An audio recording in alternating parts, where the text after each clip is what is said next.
Harley Quinn Season 5 returned this week to our app screens for its actual penultimate episode this season entitled Bottle Episode. Now I'm Cave Joel, and in case you didn't know, this is the video series where I give my thoughts and feelings on the episode that was, while also shouting out any comic book Easter eggs or references I can find. So with that out of the way, let's not waste any more time, let's hop right into it, shall we? So then, this newest episode actually impressed me right out of the gate by choosing to step back in time and show us what became of the supporting cast for this season. Up to and during Lena Luthor's bottling of the city, Bruce Wayne is still despondent following his own relationship implosion with Lena. The Joker is there too regarding his daughter, who is of course still interning at Wayne Enterprises, and then you have Lois, who is desperately drowning her sorrows in fast food from Bibbo's Diner, a wonderful reference to Bibbo Babowski, probably one of my favorite supporting Superman characters. Honestly, I'm shocked they didn't work him in this season, he's just comedy gold. Then you have Clayface and Bane, who are celebrating their recent success following their hostile takeover of the Daily Planet, apparently turning the whole paper into one giant TMZ-style gossip rag,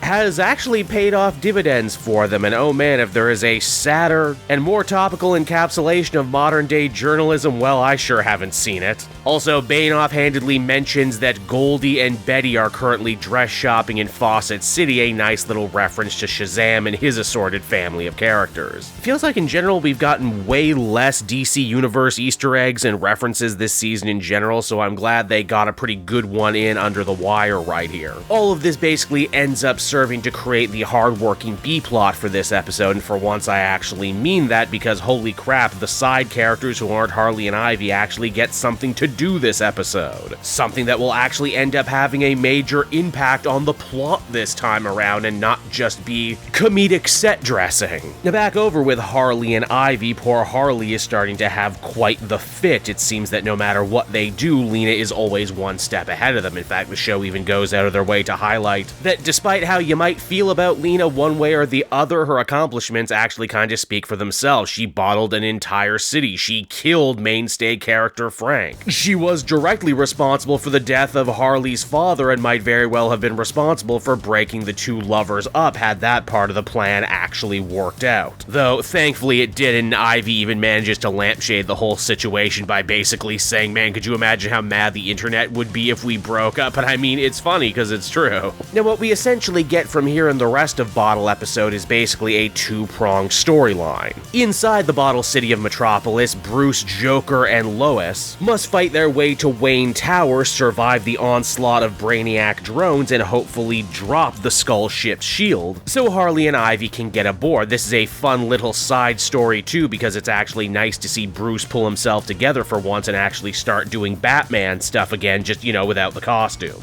Hell, once again, the show actually does a pretty good job lampshading the fact that Bruce hasn't really been acting like himself or Batman for a while now, ever since getting out of jail last season. It's also just always a trip for me to see Bruce and the Joker fighting side by side. Alan Tudyk is a lot of fun. And perhaps most surprisingly of all, him and Lois actually end up becoming a very unexpected little comedy duo. Now, at the other end of the episode, Harley, Ivy, and Sharon manage to make their way into the Batcave, which of course makes sense that Harley would know to get there because, well, she was a Bat family member last season. Hell, in a subtle but very much appreciated bit of characterization, Harley has the opportunity to completely out Bruce's secret identity to everybody, and yet out of respect for him and the Bat family, she doesn't do it. Obviously, the Harley show is a series that doesn't exactly hold a lot sacred, especially this late in the game, but I can appreciate the writer's understanding that Harley outing Bruce even to her lover and her mother is probably something they shouldn't do, well, not just yet anyway. Admittedly, Harley's plan for defeating Lena isn't exactly all that smart. Dropping the shield is just part of it. Beyond that, they hope if they can get Lena and Lex together, then Lex will actually be the one to come up with a plan to defeat his sister. This also means for the third time now, Lex Luthor has a brand new voice actor, with Giancarlo Esposito inexplicably leaving the series and Lance Reddick sadly passing away in between this season of Harley and Kite Man. Lex's vocal duties now end up falling to the wires Wendell Pierce. Again, he's good in the role, but boy do I think the series really missed a joke here by calling attention to the fact that Lex sounds so different. I mean, they lampshaded so much else in this episode, what's one more thing? Also, you think things might be awkward between Lex and our twin protagonists here, considering that the last time they met, Lex was trying to kill Harley and Ivy in his kryptonite war suit. But nah, they just kind of get past the whole thing. Also, I never actually finished Kite Man, but Lex also seeks to imply that it was actually Lena who got him arrested by subtly manipulating Lois into doing her big article that ended up taking him out. Again, does this track with the Kite Man show or not? Someone tell me in the comment section, please. And you know what? Hey, while we're on the subject of Lois, and we definitely are, it's here that the Joker of all people ends up asking a question that I'm sure a lot of people had in their minds, and that is that if the city is truly lost, and Lena truly has become this big, massive cosmic threat, then why doesn't Lois just call in Superman for help? And well, they actually do have a reason for this. It seems that when Superman left Earth, he and Lois kind of put their relationship on hold for a bit. Oh yeah, she has a signal watch in case of emergencies, but Lois doesn't want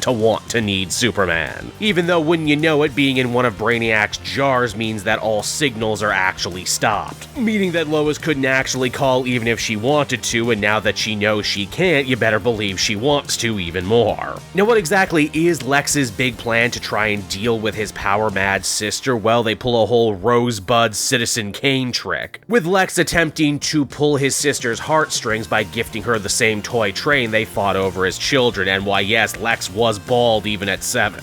This ends up not working at all, though, as Lena says this isn't about her wanting to try and play with her brother's toys, this is about her wanting to smash them all. Naturally, in any situation with this much family dysfunction, Harley ends up reverting back to her psychiatrist roots by trying to help the Luthors work through all of their problems. Apparently, Lex has also harbored some secret jealousy of his sister from over the years, as people always seem to like her more. You know, probably had something to do with the hair. Unfortunately for Harley and the others, she actually ends up doing way too good a job actually getting Lex and Lena to reconcile with one another, so much to the point they opt to join forces and turn their attentions from just ruling Metropolis to ruling the rest of the universe. Ah yes, because even when Lex Luthor looks like he's not actually going to be the final boss of a Harley season, he ends up being a final boss anyway. Suddenly I feel way more vindicated in this take than I did last week. FYI, I don't have a problem with Lex or any Luthor ultimately being the one true villain at the end of these Harley seasons. I just, you know, it's the DC universe, it's so big and vast. You'd think by now they would let someone else have the Lex treatment. Though maybe on some level I'm still a little bitter that Talia al Ghul managed to just slink away into the shadows and not actually get any comeuppance from last season. Ultimately, Harley, Ivy, and Sharon, who has been tagging along and doing some very good comedic non sequiturs, end up getting shrunken down and put inside the same prison as Brainiac, who has become even more depressed following his defeat a couple episodes back. Thankfully, the show hasn't 100% forgot him, as they actually end up thematically tying his own plight of trying to make the universe better into Harley's own quest to try and fix her and Ivy's life and get them out of their relationship rot as the episode comes to a close. And so that was Bottle episode, everybody, and while certainly not my favorite episode of the season, it is better than that stretch of really disappointing episodes in the middle, and it certainly does enough right for me to recommend it. Mainly by having a very strong B-plot, some good jokes here and there, and actually allowing the side characters to matter and do something worthwhile for a change this season. Even if 9 episodes in, I do kind of have to admit pacing is an issue, as the actual story feels kind of drawn out, though I do appreciate the promise that next episode will actually see Superman return in a meaningful way. And I'll be pretty interested to see what the Man of Steel has been up to and what he can actually bring to the big finale. Overall, though, that'll just about do it for me for this week. Thank you so much for watching, everyone. I hope you enjoyed the video.